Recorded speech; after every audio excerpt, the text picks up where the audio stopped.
Good evening and welcome to the USTA Midwest Section's Collegiate Webinar Series. I'm Tim Corwin, General Manager at Western Racquet Club and the current chair of the Midwest Section's Collegiate Committee. Tonight, we will be discussing the merits of playing and competing in multiple sports in high school and in some cases college, as a couple of our panelists will talk about, and how doing so impacts an athlete's athletic and skill development, injury prevention, and how that plays out being a multiple sport athlete in high school, how that plays out in college recruiting. I'm pleased to welcome Dr. Liz Bondi. Liz is a podiatrist in Park City, Illinois. She's a 2007 graduate of DePauw University in Greencastle, Indiana, and she was a national champion in both tennis and basketball. Liz is also a member of the Midwest Section's Collegiate Committee. Liz led her basketball team to the NCAA title in '07, was also the NCAA singles champion that same year. Joining Liz is Kelsey McKenna, the head women's tennis coach at the University of Wisconsin. Prior to Wisconsin, Kelsey served as the head coach at the University of New Mexico and was a standout tennis player at Arizona State University, top 5 nationally for the Sun Devils, and one of the best collegiate players in her 4 years in college tennis. And Kelsey was a two-sport standout in high school. I'm delighted to welcome Erica Perkins Jasper, the Director of Intercollegiate Athletics at Claremont McKenna Colleges in Claremont, California. Prior to her leadership role at Claremont, Erica was the Chief Operating Officer at the ITA, that's the Intercollegiate Tennis Association. And Erica has held head coaching positions at the University of New Mexico. She actually recruited Kelsey there as her assistant coach, and then Kelsey took over after Erica. Erica was also the head coach for Michigan State University and got her start in college coaching at Georgia Southern. In addition, Erica was a tennis standout at Washington State University, where she was a 3-time NCAA qualifier. Rounding out our panel this evening, please welcome Don Patrick. Don is no stranger to the Midwest, having graduated from Carroll University in Waukesha, Wisconsin. Don is a USPTA high performance coach where he currently serves as the director of tennis at the Fairview Swim and Tennis Club in Charlottesville, Virginia. Don was a 2-sport star at Beaver Dam High School and carried that through to college at Carroll University. So welcome to all of our panelists. I'm going to start with Dr. Bondi, and I'll call you Liz for the purpose of the webinar. Please kick us off. Tell us a little bit about yourself and your 2-sport journey in high school and at DePauw. Yeah, so thanks again, first of all, for having me. It's always fun being part of these and kind of getting to hear everybody's story as well. But without getting into too much detail, just growing up, I played, tennis, basketball, softball, soccer, kind of you name it, dabbled in, whatever, parents threw you in. And then in high school, I played tennis, basketball, and softball, and ended up all state for those 3. And then I went to DePauw University. And as Tim already said, I ended up playing tennis and basketball there. I stayed a 5th year to play another year. So it was a total of 4 years that I played, and was fortunate to be a part of some awesome teams and awesome coaches. And then upon graduating, I played a little bit of the ITF tournaments, and now sticking with the multi-sport theme, I do triathlons and still play a little tennis here and there. So yeah, that's basically it. Awesome. Thank you, Liz. And now you can see me. I was purposely not keeping my video on. No, I'm kidding. Thank you, Tara, for that little poke. Kelsey, tell us about your experience growing up in the Pacific Northwest and your journey in playing multiple sports. Thanks, Tim, and thank you for inviting me to be on the panel. I grew up in a really small coastal town. We had 9,000 people, and the closest major metropolitan area was Eugene, which was about 2.5 hours away. So access to tennis was a little bit tricky. We actually didn't even have an indoor facility to train in, which in the PNW full of rain is a little bit of a challenge until I was 12. So I was a pretty active kid. My sister also played tennis, and so did my parents growing up. So um, tennis was kind of a part-time thing until we had an indoor facility. So I played volleyball, baseball. I didn't play soccer. Thankfully, no one ever wants to see me kick a ball. And then in middle school, I transitioned to 3 sports. And then in high school, I played just tennis and volleyball. I really loved the team aspect of volleyball. I think it crossed over very well into tennis, especially collegiate tennis. So I think for me, it was the balance of being on a team in volleyball and also just being able to think about the mental aspects of tennis. So that was a really fun experience. And then we won a state championship in volleyball, and I won 4 state championships in tennis, and then moved on to collegiate tennis where I had some success. And now I'm in coaching, kind of just continued sports for forever. Well, that's really interesting. Just thinking about your experience in the Pacific Northwest, it was almost like a means to an end. Like you wanted to stay active, and in a way, did multiple sports because you had to. In a way, There were other options, a yeah. little bit limiting in that sense for sure. Nice. Thank you for that intro. Erica, so great to have you on the panel this evening. Tell us about experiences either coaching multi-sport athletes, competing against them, or what you see with your coaches and student athletes at Claremont who may dabble in multiple sports. Yeah, and I'll weave in the history of it a little bit. So my influence, and you're gonna think everyone in the Pacific Northwest is just that well rounded, but my dad played college basketball and college tennis at the University of Washington. So for me growing up, it was almost the gold standard that you should be trying to play 2 college sports. My older brother was a professional tennis player, so I guess he got a pass because he played pro tennis. Um, I was, fortunate or unfortunate. Unlike Kelsey, we had a lot of indoor courts in Seattle. So by the time I was 12 or 13, playing basketball and playing decent level junior tennis became more challenging. But one thing I reflected upon and didn't realize probably till I got into my coaching career and now sitting in this seat is the encouragement that, say, my dad and my family gave me, even though I wasn't playing competitive basketball. I owned PE class. I owned recess. I was playing with the varsity boys basketball team at my little tiny high school, and still getting that fix. And I do think Kelsey kind of touched on it, that the student athletes that then I recruited, and I tried really hard to recruit Kelsey when I was the assistant at William & Mary, and she had no interest, by the way. I even tried to recruit her to volleyball and tennis, and it didn't work, but it was a great try, wasn't it, Kelsey? But I do think the student athletes that I recruited and then also coached against who were fairly competitive and played a team sport made that college tennis transition really, really well, as Kelsey said.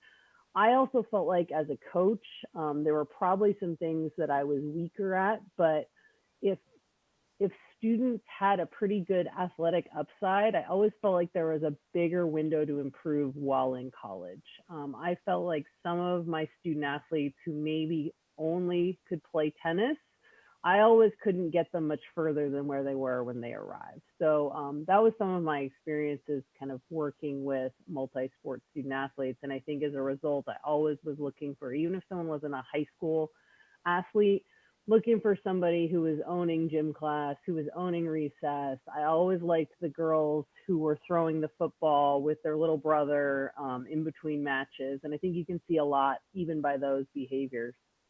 Yeah, no, that's perfect. And I think, the tenor of this webinar is about the merits of just being athletic and doing multiple sports and just being active as young kids and not, specializing necessarily at such a young age. So really, really well intro, really good intro, Erica. Finally, let's talk to Don.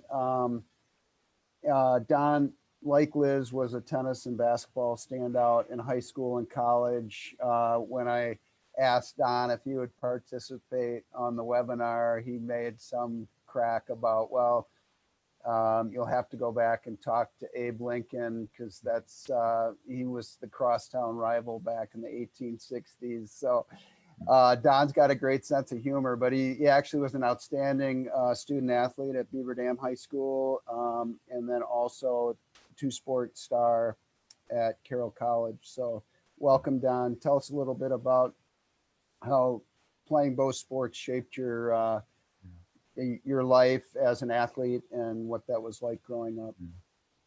Well, thanks, Tim, and thank you for inviting me to be on this panel. And I want to let you know I feel totally intimidated by all the other panelists up here. So congratulations on your careers, and keep going. As for me, I was a kid growing up in Beaver Dam, Wisconsin, 15,000 people, and it's still 15,000 people. But I was real fortunate to have good coaches growing up in all sports, whether it be baseball, football, basketball, and then certainly in tennis. Our high school tennis coach was also our recreational coach in the summertime. And so he had this feeder system going on for about 25 years. At the same time, when I was a senior in high school, I was just totally lucky in the world of tennis because Bollettieri started his very first tennis academy in Wayland Academy in Beaver Dam, Wisconsin, which is like 2 blocks from my house. And so I got to know him indirectly through working with the rec department and then doing some stuff with him over there. The next summer, he offered me a job out in Amherst, Massachusetts, which was at that time, that camp was being directed by Harry Hopman.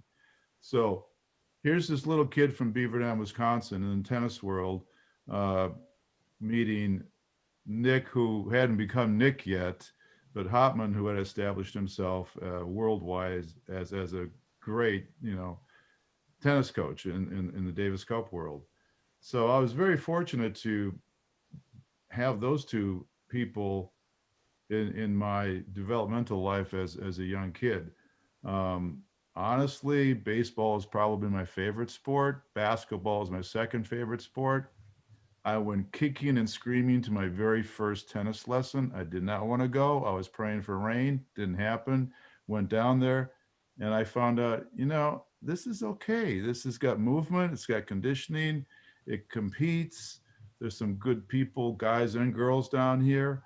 And, it was sort of like mistakenly love at first sight, which then grew into a career after college. Where I kept continuing coaching with Hop and with Bollettieri. And this is during the tennis boom back in the 70s. And so everybody in the world was playing tennis and watching TV on tennis. It was the thing to do. And so I went straight into that out of college, much to the chagrin of my parents, but got into coaching and directing at multiple academies and facilities and parks and recs. And then coached all levels of players, pro down to beginners. And currently I'm the director of tennis at Fairview Swim and Tennis, and my daughter's in high school at Albemarle High School. I'm coaching over there. I think that I'm sort of heavily involved with the USTA and their governance as well. And we were talking earlier about Erica and watching her grow up and become the person that she is and the great player that she still is and so forth, and Kelsey. And so, I mean, tennis has really been a large an integral part of my life. And it's allowed me to meet a lot of people, a lot of great coaches, and being able to be around kids, adults of all levels of play. Awesome. Thank you, Don, for that history. Just thinking about your daughters and some of the students that you work with in Virginia and Charlottesville, how do you feel like from a skill and athletic development standpoint, like do you encourage the kids at the club to engage in multiple sports? I mean, Charlottesville, maybe a little bit bigger town than Beaver Dam. I could see in Beaver Dam that if you were athletic, every coach during whatever season it is recruiting you to be on the team, which is very, maybe very similar to what Kelsey and Erica experienced in the Pacific Northwest.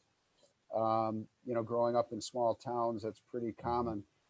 What's it like in Virginia, and how is, do you encourage the kids there to engage in multiple sports, or you feel like that's it's almost a double-edged sword because you're kind of taking them away from, really working, there's only so many hours in the day kind of thing.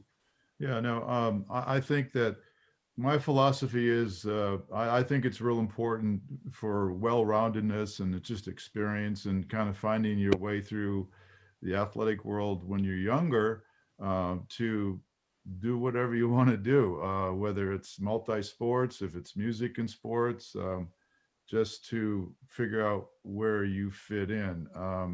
Having coached in Florida and New York and some places where, and at the academies where, sometimes the parents push them too hard. And they're great and they're 10 and 12, but by the time they're 13 or 14, they're rebelling against their parents. So, and what do they have to fall back on? And so from that standpoint, I certainly encourage kids to participate in multiple sports while they're younger, because I think by playing basketball or playing baseball and playing tennis, I think there's a lot of crossover value involved with fitness, footwork, conditioning.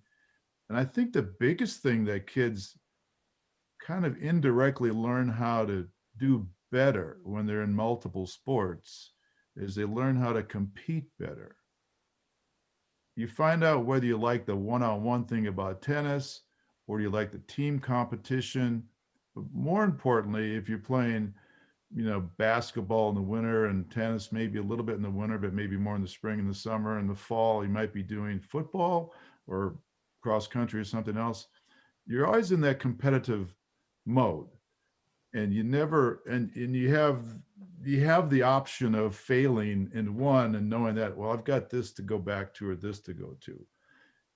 If you put all your eggs in one basket and you run through a dry spell and you're not doing so well, it's not a good place to be because there's no fallback. Unless you have a really good coach and a mentor to bring you along and some very, very supportive parents and friends. Because the kids can be really tough on each other that, oh, you were so good at 12 and what happened to you at 14? Right. And that's coming from a parent or a coach, it's one thing, but coming from a peer, it's a little bit more difficult, I think. And I found that with my daughter. I mean, she played a lot of basketball when she was younger, and the footwork and the moves and the ball sense and just the floor sense and the visual sense that she picked up from playing basketball plays out a lot in tennis right now.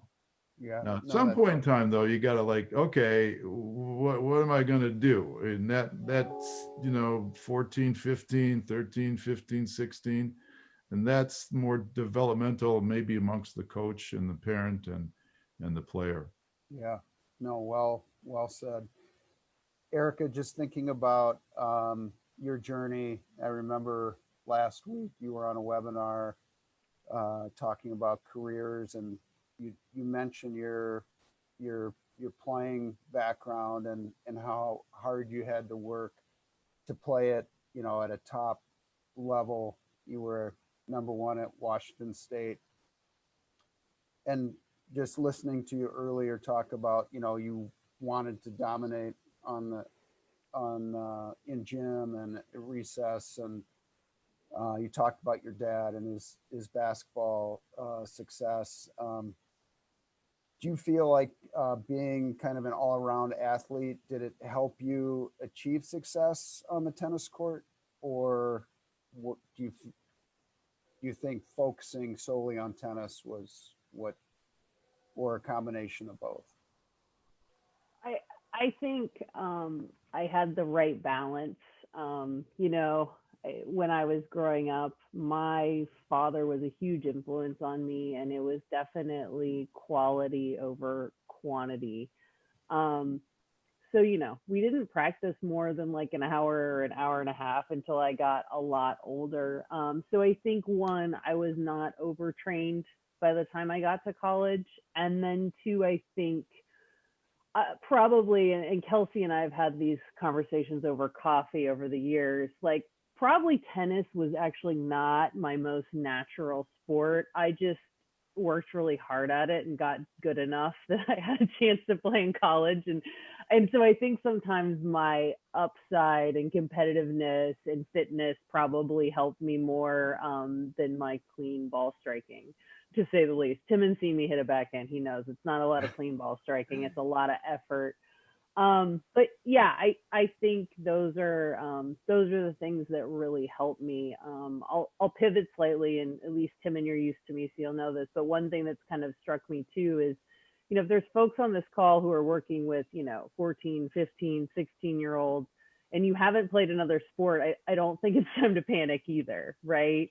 But I do think, as Dawn said, the exposure to all those things. I also am a big believer in high school tennis and being on a team before you get to college. So even if you haven't played on a soccer team or a basketball team or a softball team, some kind of exposure to team sports and that fire to play for something bigger than yourself, and maybe a little bit the sacrifice. Because I know some people do have to make sacrifices to play high school tennis. They may be missing like USTA tournaments and whatnot. Their ranking may drop, but those are some of the things that have kind of struck me as I've gotten older and been in this business long enough that I think were important for me. And I've seen a lot of student athletes kind of reach their full potential their 4 years in college instead of maybe their full potential when they're 16 or 17. Spot on. Yeah, very good. Kels, talk a little bit about your coaching and some of the athletic traits that you look for. This is a little bit off of our kind of our sheet of questions, but I think in just trying to avoid, sometimes when you're bringing up the rear on the same question, it's like you're having to repeat what somebody just said. So I thought maybe you could talk a little bit about, as a coach, some of those athletic skills that you can tell, okay, this person just hasn't been, hitting 10,000 balls a week. They've been doing some other things. And do you look for certain qualities that you can tell come from other sports? Kelsey, Timon just wants to know how to find the next Kelsey McKenna. That's what he's asking. Yeah. Or the next Liz Bondi, just so we're clear. That's what he's asking you. Lay it out there.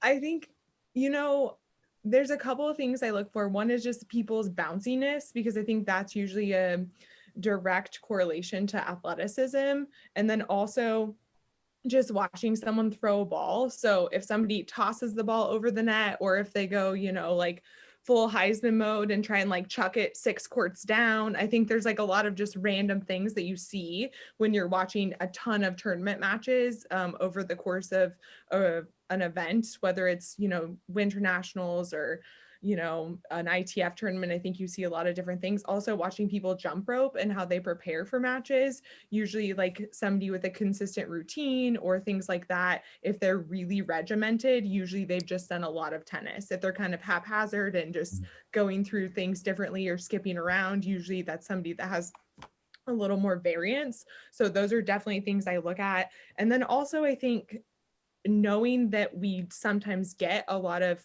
especially on the women's side, female student athletes that maybe haven't been exposed to sports, turning a portion of your practice into PE is something that we do a lot here. So we have a huge Connect 4 game. So we'll do a big Connect 4 game playground style. We'll play some sort of dodgeball. We'll play ultimate frisbee. So just kind of, trying to incorporate those skills, even just teaching them how to throw the football during warm up all of those things, you can continue to develop fine motor skills in college. And I think, you make more well-rounded athletes because of it. And I know some people maybe don't believe in this because, they're afraid to take their kids to the trampoline park and somebody might get hurt, but shoot, they could get hurt walking down the street. So I think just trying to like manage those expectations of like, okay, how do we create better athletes too, and not just rely on, junior coaches and sport specific coaches growing up to kind of do that, but how do you impart some of that too into your own student athletes to make it a more fun experience, I think is key as well. Yeah, no, that's awesome. As you were talking, I was thinking of a question for you that, like, was there a point in high school where you thought, okay, I'm going to go, I'm going to be recruited for tennis, but I'm also going to be recruited for volleyball. And what am I going to do? Like, was there an epiphany for you, or? I think, trying to prioritize where you wanted to be able to go the furthest. I think in volleyball, I'm a little bit small. I think I would have had to work extremely hard to get my vertical to the level that it needed to be to compete at a really high Division I level. So most of for example, at Wisconsin, we have people on our team here and they made the national championship in the previous season. They're 7 feet tall. I mean, I'm like 5'10" on a good day with big shoes. So I think just kind of knowing, I guess, like what your reality is really important. So where can you as a human and also like your family make that decision around, okay, like what are her natural or his natural inclinations, and how do we support them in the path that is going to best suit each person versus what maybe you want them to do, I think is really important. And that's something I feel like a lot of what I believe in comes from how my parents did that, because I think they knew like I was never going to be great at basketball. I'm not fast. I don't cut well. So I think just kind of understanding how to navigate that process for each family definitely creates a better path. And I think my parents were real. I think just like trying to speak facts surrounding kind of like where you're at athletically is really important in making those decisions that are going to benefit each person long term. Yeah, awesome. Thanks for sharing that. Liz, just you had such great success as a college athlete, and I'm just wondering, Liz, like, did you choose DePaul so that you could play both sports, thinking that you could excel in D3, whereas maybe if you just chose one of the sports, you could have played Division I at a higher level? Like, what kind of went into your high school decision to go to DePaul, and then, you know, talk a little bit about the time commitment for you, Liz, as a college athlete at DePaul. Yeah, sure. So for me, being a three-sport athlete in college, I was always kind of used to just playing multiple sports and just, and it's not the same for everybody, but for me, I'm very much, I have to be doing something else in addition to that, whether it's just, I can't just be playing basketball or just be playing tennis or just running or whatever the case may be. It's just more for my mental sanity and just for my overall performance. There are plenty of players out there that do better and can be on that tennis court for 4-6 hours a day, and that's how they get better, and that works really well for them. But for me, I'm very much, much like Erica, you're out on there, when she first started and she was out there for an hour and a half, and it's, quality over quantity. That was very much kind of the sensation for me. I was very much like, all right, if I can get 2 hours of really good tennis, that's great. And then I can head off and go play basketball or whatever's next and put my energy into that. And for me, that just worked out well. I never felt overwhelmed, running from one practice to the other over the weekends and that being my life. I actually enjoyed it and I preferred it. And for me, and I think, especially in high school, having to do that balance of, you have a basketball game on Saturday, and then maybe after that basketball game, you end up having to go play a tennis tournament that Saturday and the following Sunday. And probably the Friday night before. And so, for me, that just worked out well. It's how I, like I said, I stayed sane. I think it helped just overall without having to worry about the stress. It didn't give me any time to really worry about what was coming next. I really had to focus just on kind of the present moments. And for me, it taught me really great time management skills, especially going into college where you start running out of time and you have a lot more work you have to get done. In high school, it's not as big of a deal, but you kind of have to learn how to prioritize. You can't have academic, sports, social life, family, and have everything be at the number one spot, especially once you get into college. So you kind of just have to prioritize what's important to you, and as an athlete, what's most important, like how you function as an individual and as an athlete, because it's never going to be the same for each person. Everyone just has to figure out their way. But for me, and then going into college, my decision, I did always want to go and playing two sports, just because I knew that was better for me. I knew I needed kind of a winter off season or some sort of a break, where I could still play tennis here and there, and maintain those skills, but just needed something different. Just kind of a different stimulus, something just to change the pace. So for me, when I was looking at schools, it was schools that I could play both sports at. And then at that point, it just became, which coaches, I really kind of connected with, on a personal level, and, coaching philosophies.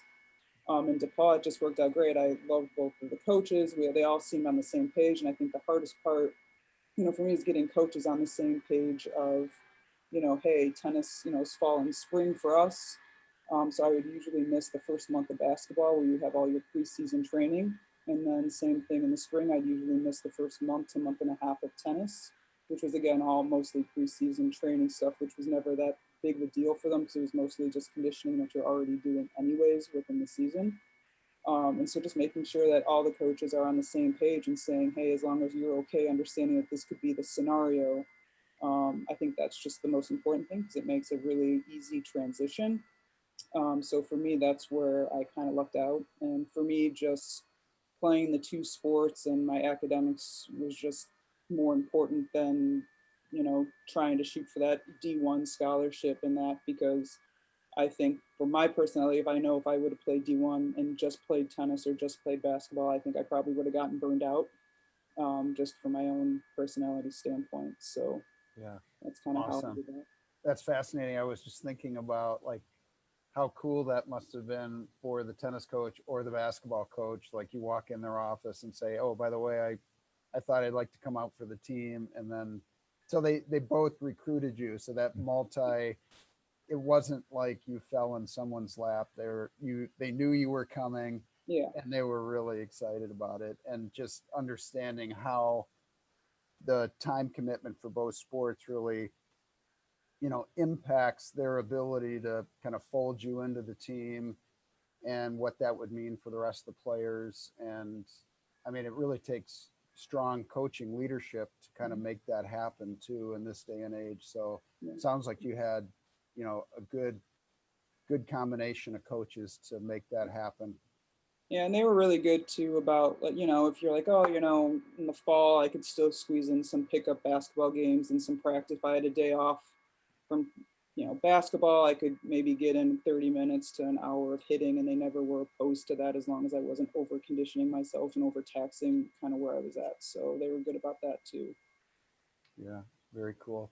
I'm going to have you bring back the next question. Really, you kind of touched on it a little bit about injury prevention and maybe overuse for young kids who specialize real early on one sport. There's been a lot written about early specialization, not just contributing to like burnout, like you were worried, like, yeah, if I was on the court 3 to 4 hours a day, month in and month out, that's probably not a good recipe for me.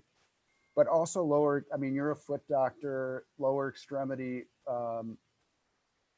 injuries, even upper body injuries, elbows, shoulders, back, from overuse. So I just wanted you to speak to that a little bit using your medical background, how that impacted you as a child, was part of your motivation for competing in multiple sports, based on that burnout, but also, what that looks like through your lens as someone in the medical field. Yeah, sure. So from an athlete standpoint, I think even when I was younger in high school, I probably didn't really have that concept or that grasp of if I'm playing multiple sports, I'm not going to get injured. I don't really think that I wish I would have, but I probably didn't put too much thought into that as much as I probably should have. It was just more of this is what's fun for me and this is what works. But certainly from kind of my perspective now, it's a completely different ball game in the sense, it doesn't matter foot, hip, knee, whatever the case may be, shoulder especially.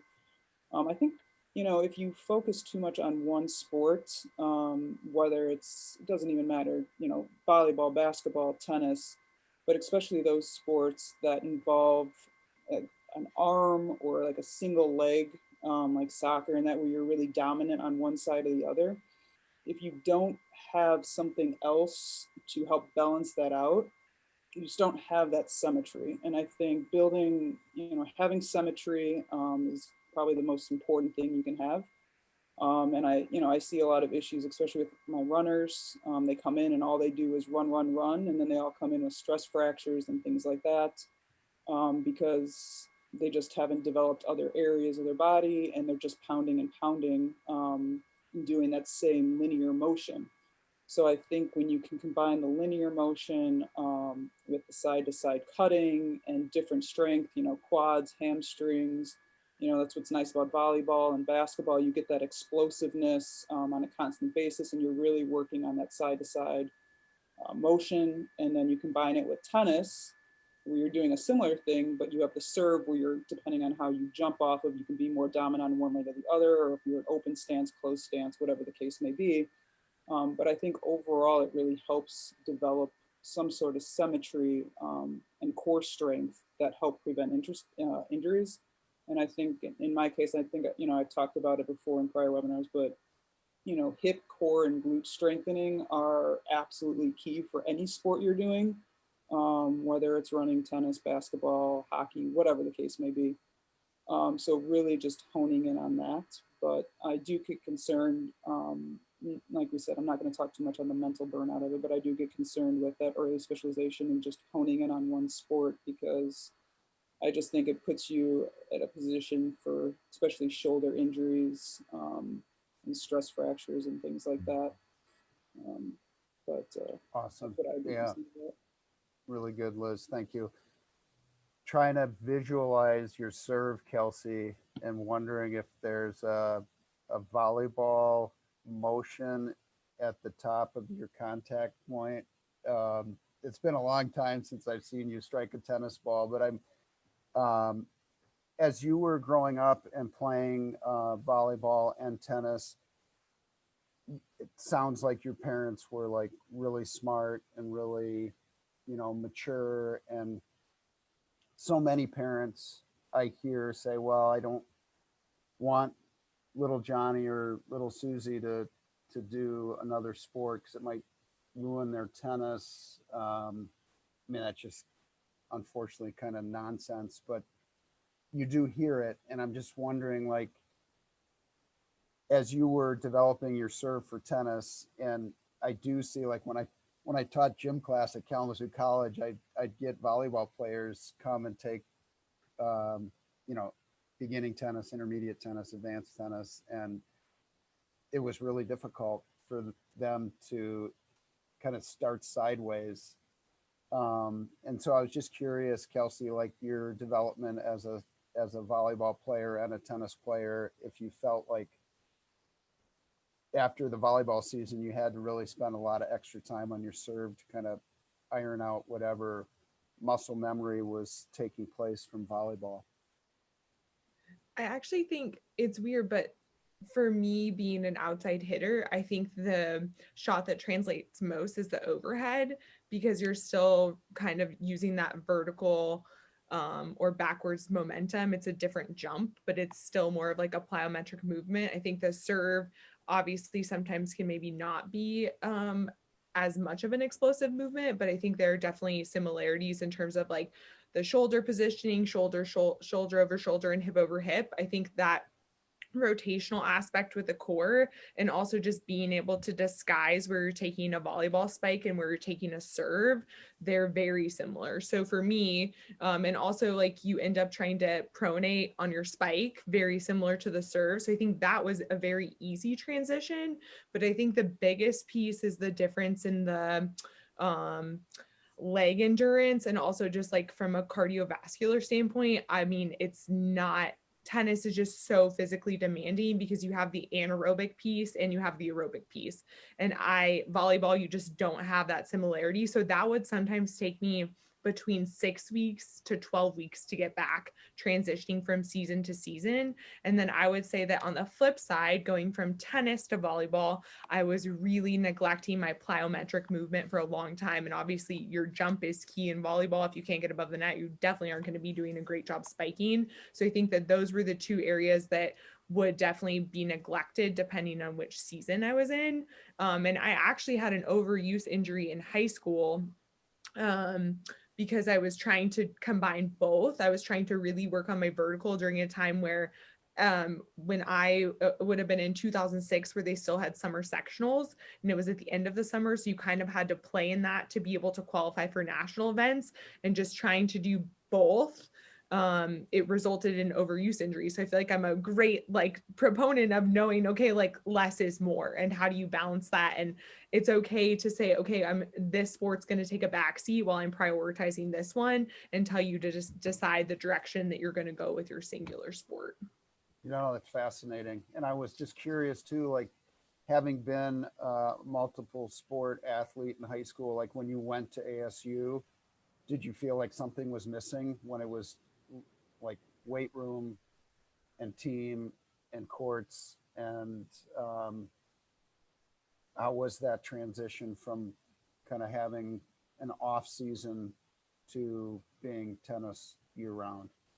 I think the first year was a definite adjustment, just for the fact of it's July and you're normally in volleyball training camp, or it's June and you're starting kind of that regiment that you're so used to starting.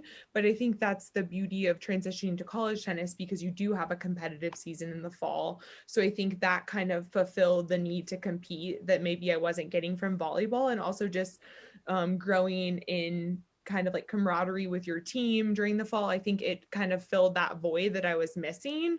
But I definitely missed the competitive aspect. The energy that comes from volleyball is so different from the energy that maybe people would perceive in tennis. I think college tennis has kind of shifted to have more similar energy to volleyball, but I think that's one thing that's so different. I think tennis is a much more composed sport, and I think volleyball gets excited when they get a big play.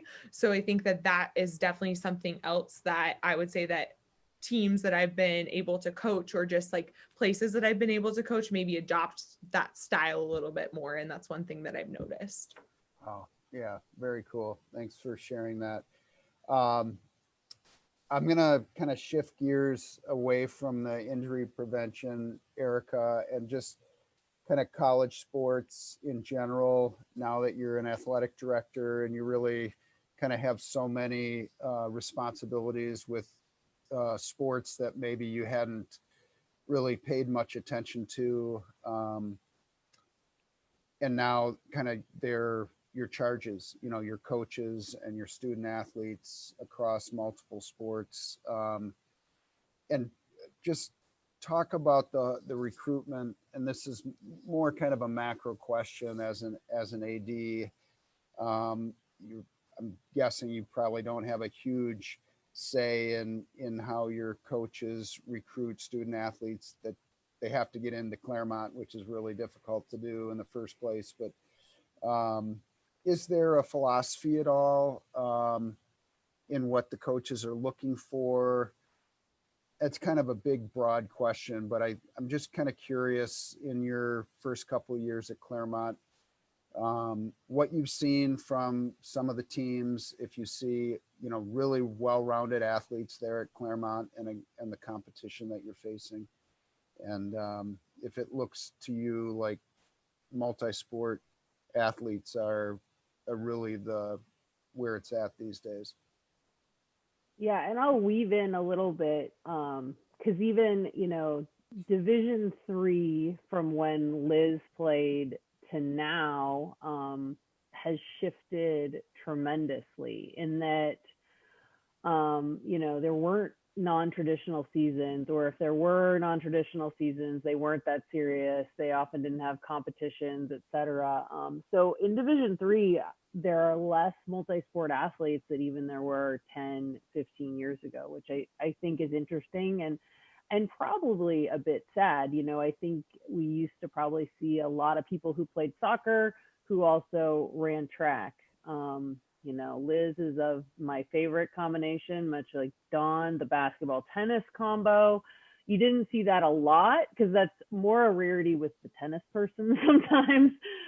But you could do it. Now it's interesting in that coaches put a lot of value in that, especially if you're a spring sport, in that non-traditional fall window that they get. But at the end of the day, and this is a conversation to have with parents and student athletes, if you're good enough, you're good enough, you're good enough. And, probably much like what Liz went through in her recruiting process, it's having the conversation. So if you're highly motivated to play both sports, there's a place for you to do both. And you've got to find the right balance where you can push yourself. So that's probably an interesting D3 piece that I think has shifted. The thing that's interesting across all divisions in tennis is it's not segmented levels. It's not, oh, you play Division I, you're better than the person in Division II, and you're better than the person in Division III. And so I think remembering that fit piece, and if you are a multi-sport athlete, there is going to be something there for you. Clearly, because of how the NCAA does 20-hour weeks and 8-hour weeks at Division I and Division II versus the weeks of competition they do for Division III, there's going to be more options there. From where I sit, and I think I shared this on the last conversation we had, Timon, is for me, I think tennis was my vehicle, but my passion really is college athletics and college sports. And so I really enjoy working across all our sports with all our coaches and all our student athletes. And I think one thing that we fall into a trap in tennis is thinking that we're super special or super different. And we're really not. And so, if there's anything to probably take away from tonight's conversation is being a part of those other sports can help your tennis, whether it's experiential and you become a better team player.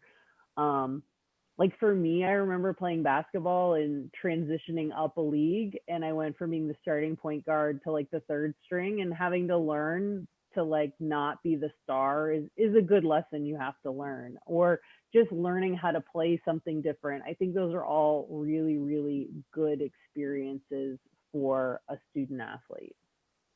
Oh, that's awesome. Yeah, no, I agree. And also the leadership too, like just being a leader on a volleyball team or a basketball team is so different than being a leader, and just how the dynamics of the different sports kind of they are so different. And so I think those leadership qualities can really come out as well. Really, really interesting perspective, Erica. One thing, yeah. Oh, go ahead. No. I would just add too, and it may be something Liz or Kelsey, because they've had more recent experience competing, but I know Kelsey well enough, and she said she was an undersized outside hitter. My gut would say the confidence she had from being a great tennis player probably helped her overachieve, right? And vice versa. I got to coach Kelsey when she was in high school for a section, actually for a national level event. And Kelsey was already playing college tennis when she was 15. She was getting matching bows for everybody's hair. She was celebrating between every point like a volleyball player, and all those things like translated. My gut says like Liz is this amazing basketball player and an NCAA champion in tennis. My gut probably said as you got far enough along in the tennis tournament, you probably were, thinking back to some of those basketball experiences, and it could have been the competitive difference. Those are the intangibles that I think we're talking around tonight, but my guess is those two have experienced them just from what I've heard. Yeah, for sure. Awesome. I'm just kind of keeping an eye on the clock. it's a little past quarter 2. I want to talk a little bit, and I'll send this over to you, Don, as someone who's probably got a lot of student athletes that you're trying to, or at least talking about college tennis with. And so I'll ask the recruiting question of you. Does playing multiple sports in high school make it more difficult to be recruited to play college tennis? It's kind of I'm not crazy about the way I worded that question, but I mean, you get to a point in and I think Kelsey or Liz mentioned this, you get to a point in your high school career, you better be really awesome as a tennis player if you plan to play college tennis at a high level. You know, the UTR is really important. And how do you keep a high UTR or get a high UTR? You're talking to your students in Charlottesville. They want to play for Washington and Lee, or who knows where, University of Virginia or anywhere. They want to play college tennis. And the key is they've got to get noticed. And yet they're going out for cross country right in the middle of the level 1. And, you know, so they're missing play opportunities. How do you deal with that? What advice do you give to your parents and the student athletes? Mm-hmm. Well, I think it's real important that, first of all, you got to ask the student and probably the parents is, where do you intend to go to college? Where do you want to go? Do you want to go to Virginia? Do you want to go to Mary Washington? Do you want to go to Carroll University? Do you want to go to UCLA, Florida? Okay, this is what it's going to take. And you can't have that conversation when they're seniors. It's a little bit too late for some of the better D1 schools and certainly some of the better D3 schools, because, you know, all the coaches, they're coming in looking for the best players that they can get, because sometimes their job hinges on that. So it's important that you have that conversation, maybe not when they're seniors, but maybe when they're sophomores and juniors. And I think also too, in talking with some of the students, they might be out there playing tournaments and doing this and doing that and doing UTRs, but I don't, you know, sometimes they need to get a good education as to, I'm thinking about going to this school. Do I fit in at that school? Am I good enough to be at that school? Because I find that a lot of kids underestimate themselves, especially the ones that are going to D3. Not so much the D1s, because they're in a different planet. They've been in that kind of orbit since maybe they were freshmen, maybe in the second year 14s, and they know what it takes to get to that level.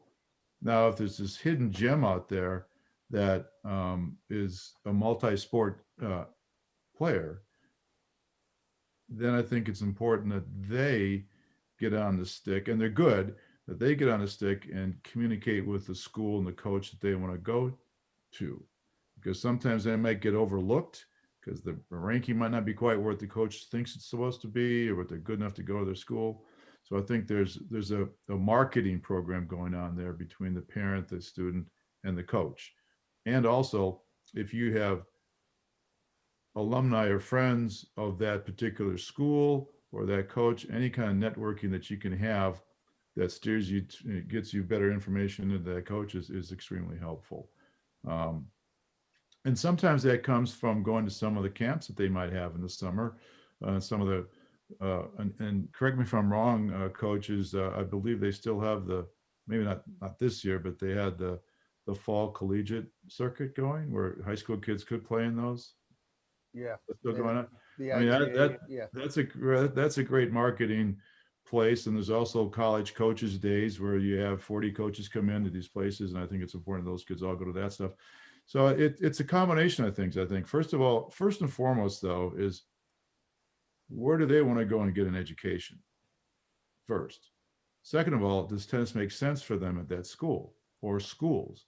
Third, okay, now I've got to start marketing myself to that coach, the athletic department, whether it be through tapes or visitations, going to see the fall programs, making yourself visible to those coaches. showing them that you have an interest in it. So there's a little homework and legwork done on the parent and the kids standpoint, not just expecting them to walk through the door and say, here, come to our school, we love you, and let's play. And, oh, by the way, you can play 2 sports if you want. Great answer. Yeah, no, it is about education. I think you're asking the right question, and it's about asking the questions. Where do you see yourself?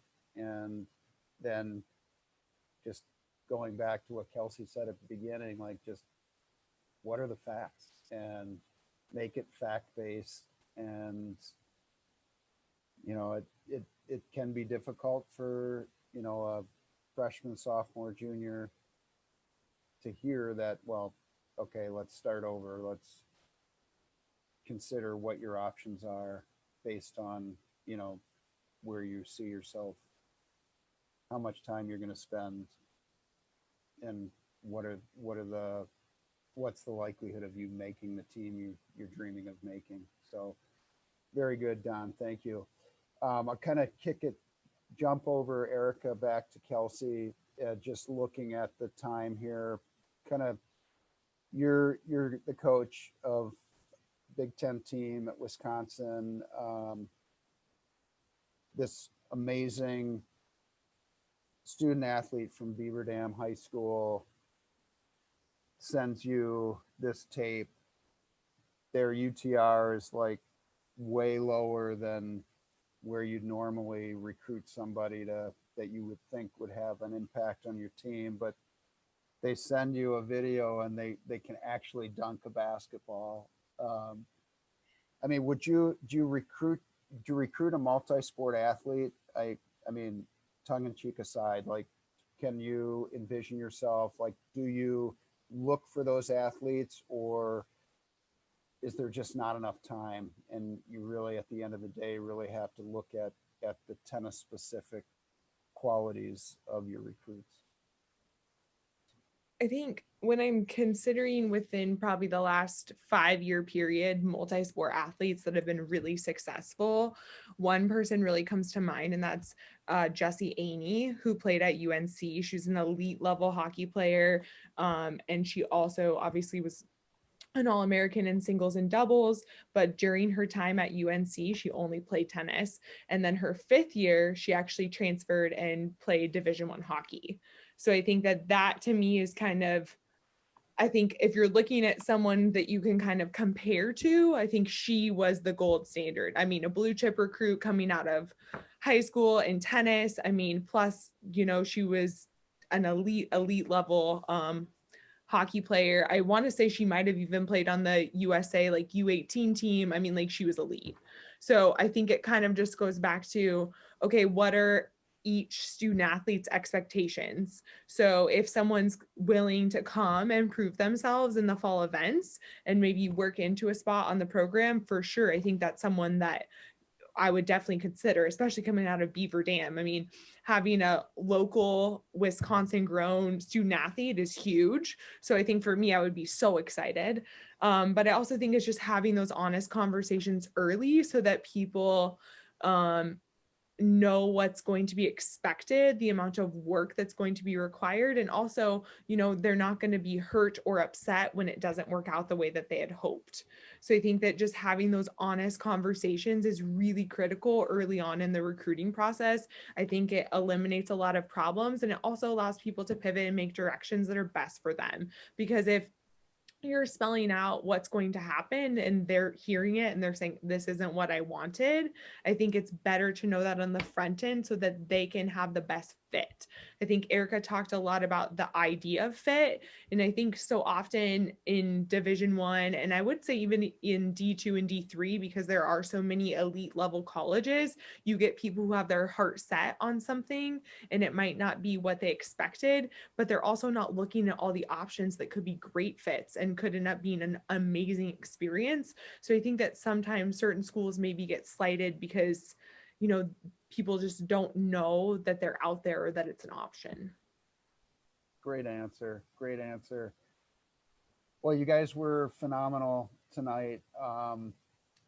Really enjoyed talking to you about this subject, and you all had so much to share with the the audience. And Tara, I'm happy to hear that the audio will be available. I guess in closing, I want to thank there were 10 attendees at one point. Now there are 9. So you guys, thank you for sticking with us and listening to this expert panel of coaches and industry leaders and former champions. I hope you enjoyed the webinar.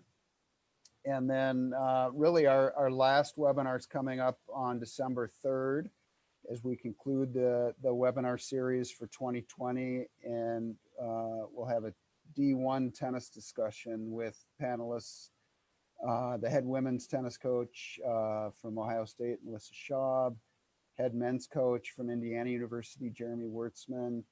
And we'll also be joined by Lauren McManigal, who's does an outstanding job at the NCAA. I'm sure Kelsey and Erica know Lauren well.